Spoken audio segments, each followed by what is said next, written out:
Good afternoon. Thank you everyone for joining us.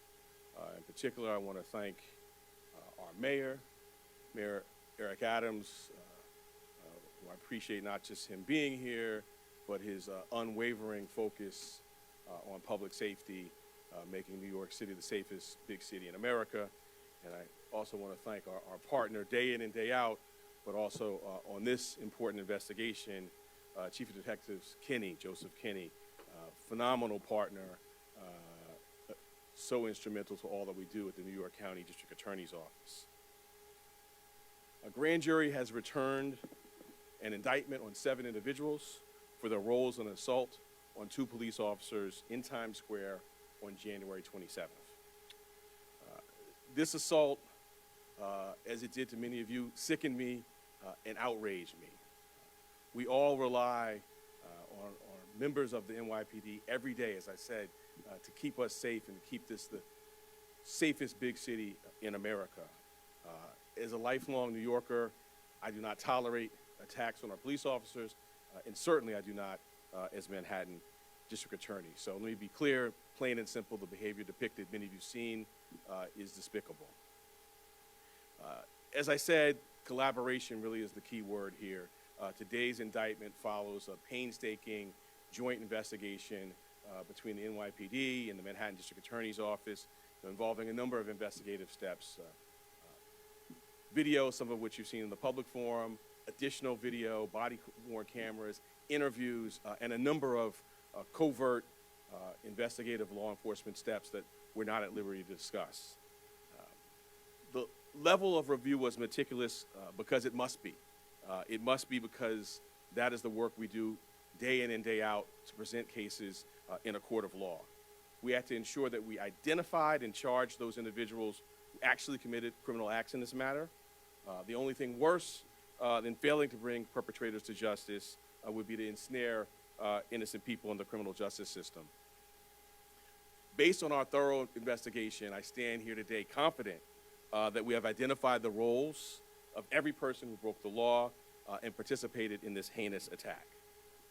There's been a lot of information in the public forum, a lot of misinformation, and so I want to take some time. This may be a little bit different than other press conferences. I really want to walk everyone through the charges here, some video.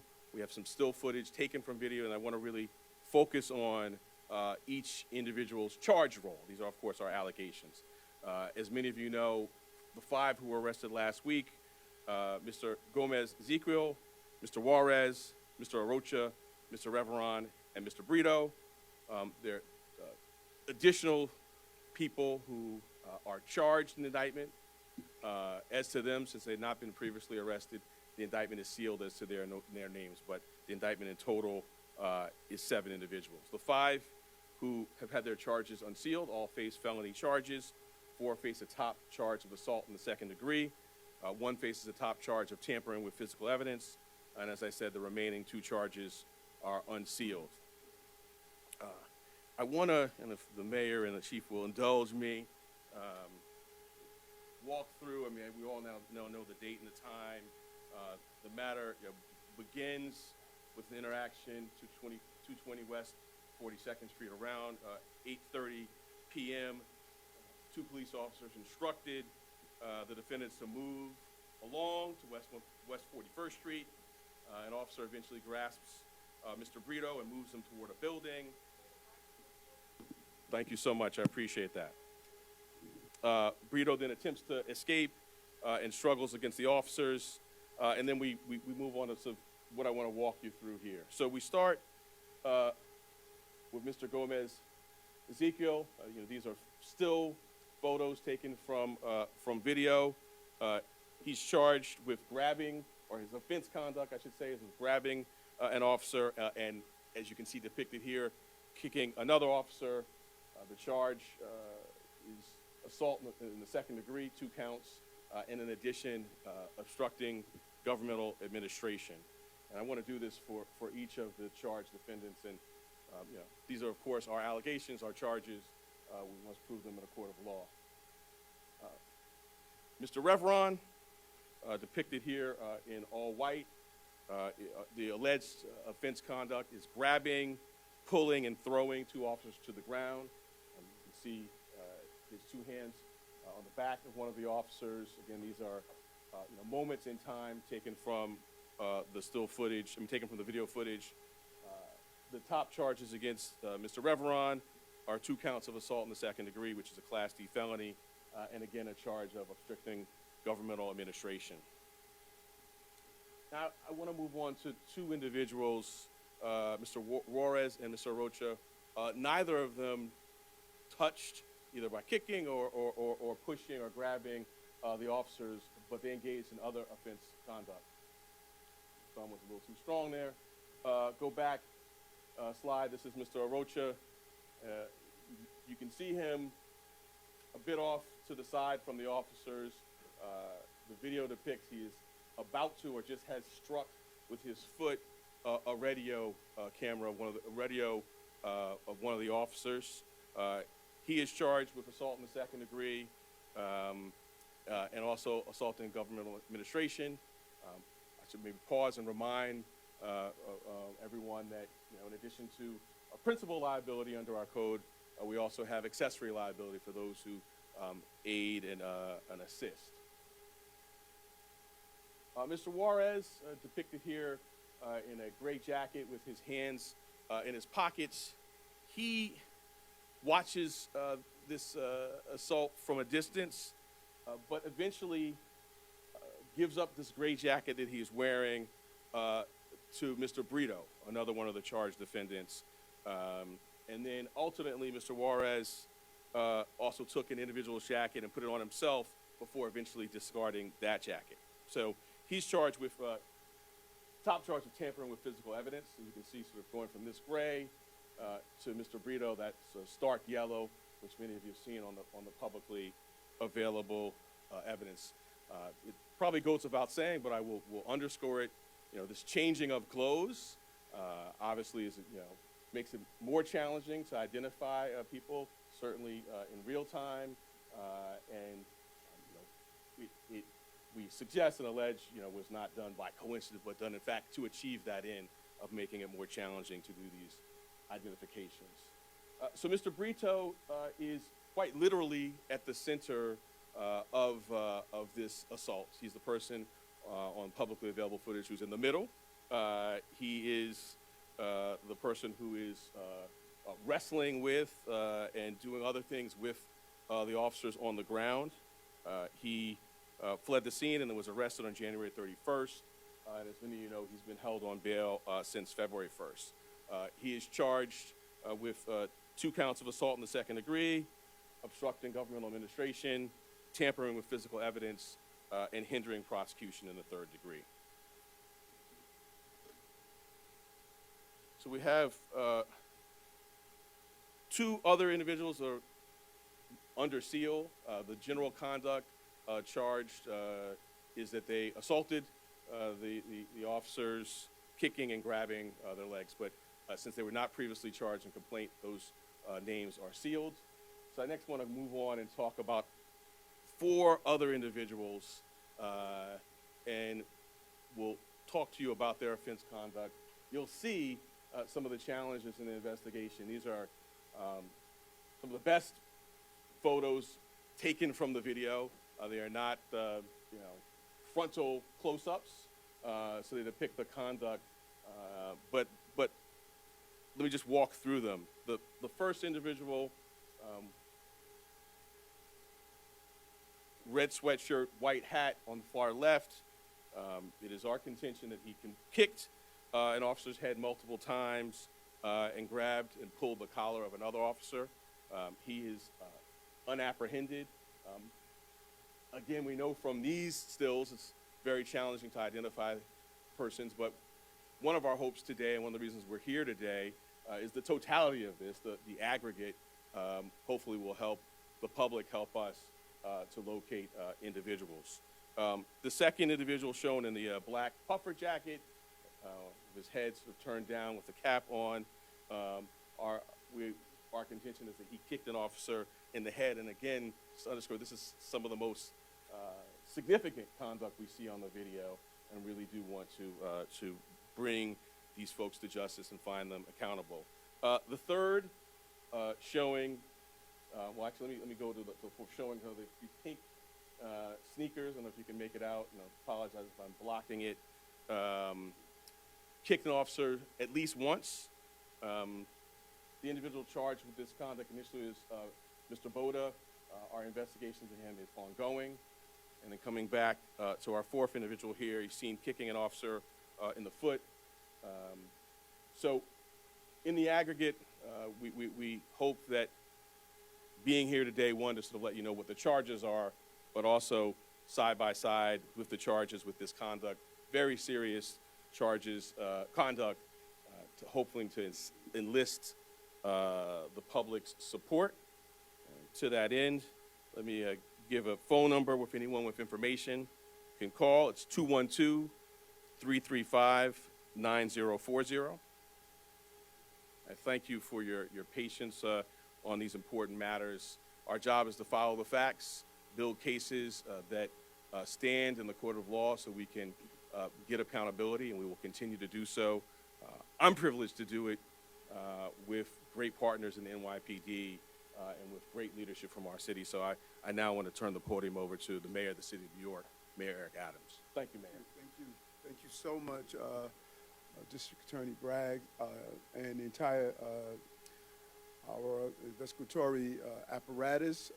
And throughout the weekend and week, the District Attorney kept the NYPD up to date, and we communicated several times, and it was clear of the complexity of apprehending the individuals involved, and he wanted to get it right. He was very clear that some of the video surveillance and some of the pictures and some of the switching of clothing not only shows the thoroughness of the investigation, but how sophisticated these individuals were, that understood that they could switch clothing to throw off the investigators, but that did not happen.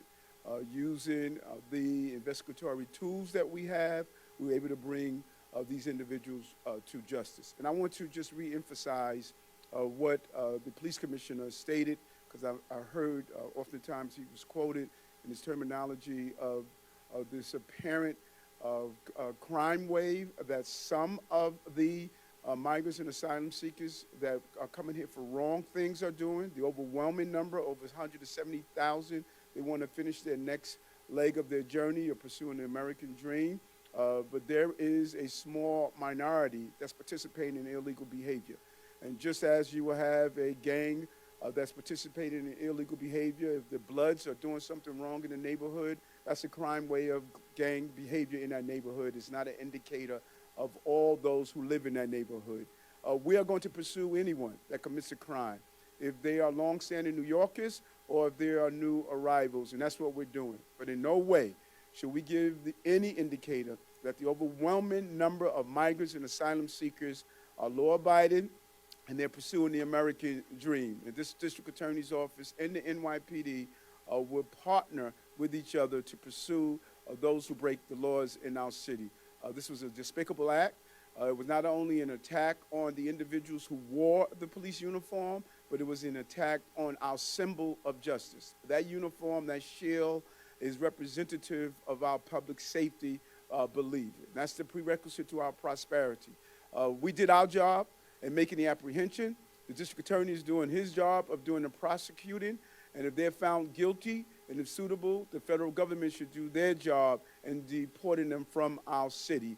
If you commit a dangerous, violent act, we're all going to do our job. The three level of government has a role to ensure public safety remains in the city and across our entire nation. Again, I just really want to commend the DA for their discipline, for how they meticulously went through this case to make sure the individuals who are involved, we are apprehending the right individuals for doing a act that we witnessed all. It was a chilling act that all of us witnessed. Again, thank you so much, DA Bragg.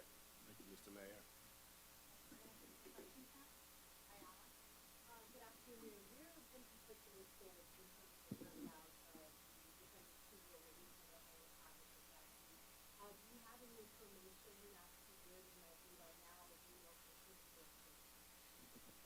Thank you for the question.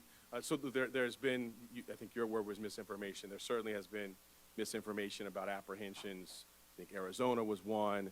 The people arrested there not affiliated with this investigation in any way. That's the information we have from Homeland Security. I can say one of the individuals that in the offense conduct we've been talking about appeared for court in Manhattan on a different matter yesterday, and so we do not have any evidence, significantly of flight has been reported. One appeared yesterday, and we're looking forward to the next court date in this matter.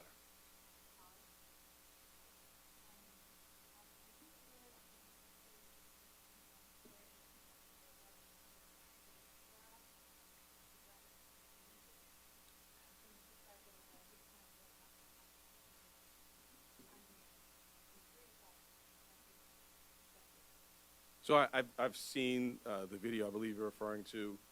It's in the public domain. It's disturbing. We're going to do what we do on all of our matters, right? So I think there are people speculating and using that legal phrase, you use hate crime. We don't make assumptions. We investigate and look at the evidence. So we'll do what we do in all the other matters, follow the facts.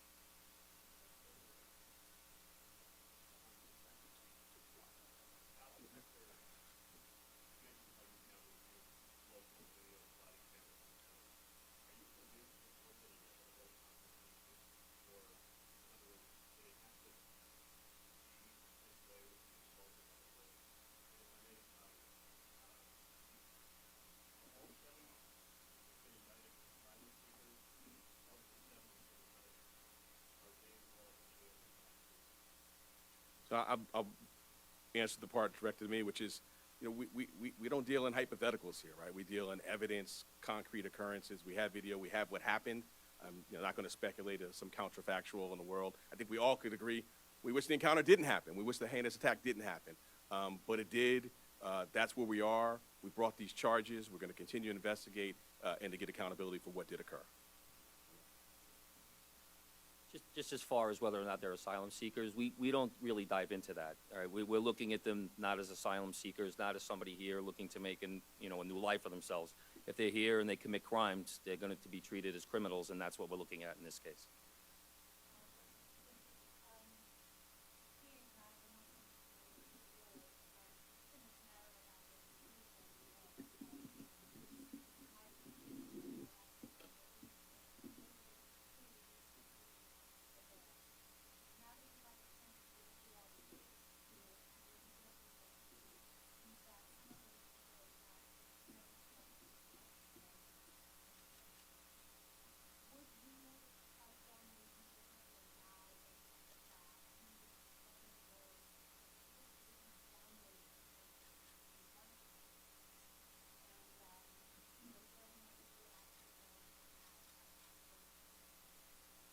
So again, I'm not going to engage in hypotheticals in terms of sort of what may happen or what may have occurred. I think what is clear is we have a video that's horrifying. It's our obligation to apply the facts to the law as we know it at a point in time. That's what we did. That's what we will continue to do going forward, which is apply the facts to the law as we know it. And I think after this thorough investigation, we now know a lot more than what we knew before.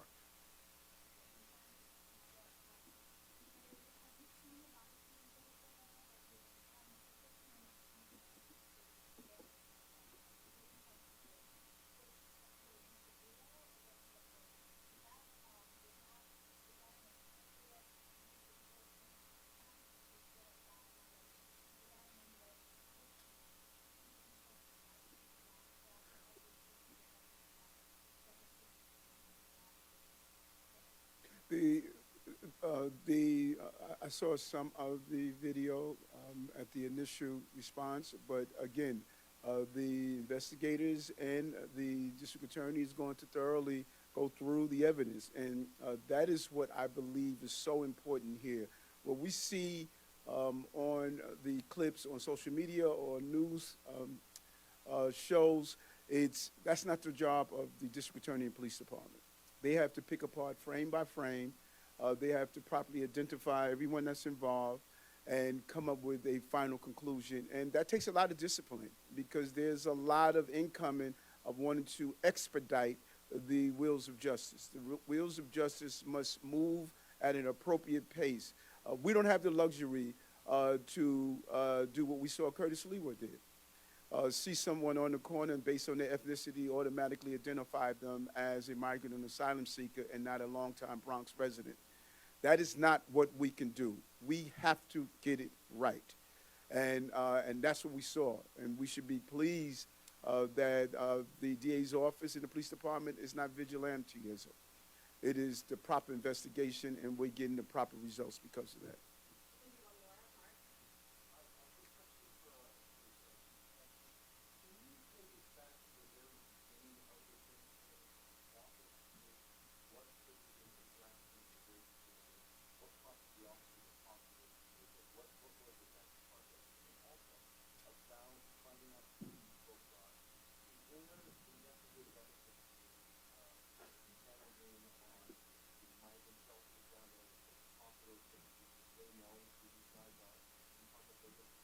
Well, as far as the the incident starts is from video. I watched a lot of video. What happened? The precursors is that a large group of these males, Mr. Brito included, are standing in front of the shelter and they're blocking 42nd Street, forcing people to walk around them. Officers respond. The lieutenant and the police officer in uniform. The crowd is given direction to please disperse. That they're blocking the sidewalk. Everybody disperses except for Mr. Brito. He turned around and got confrontational with the police officers. He refused the lawful order. They attempted to place him under arrest, and the melee begins with the officers trying to take Mr. Brito into custody, and the next thing you know, they're being attacked by 13 other people. So that's how it started. As far as the shelters, we interact with the shelters every day, but as far as targeting them by showing photographs, we have the pictures out on social media, we have the pictures out through the regular media, and that's how we're trying to identify them.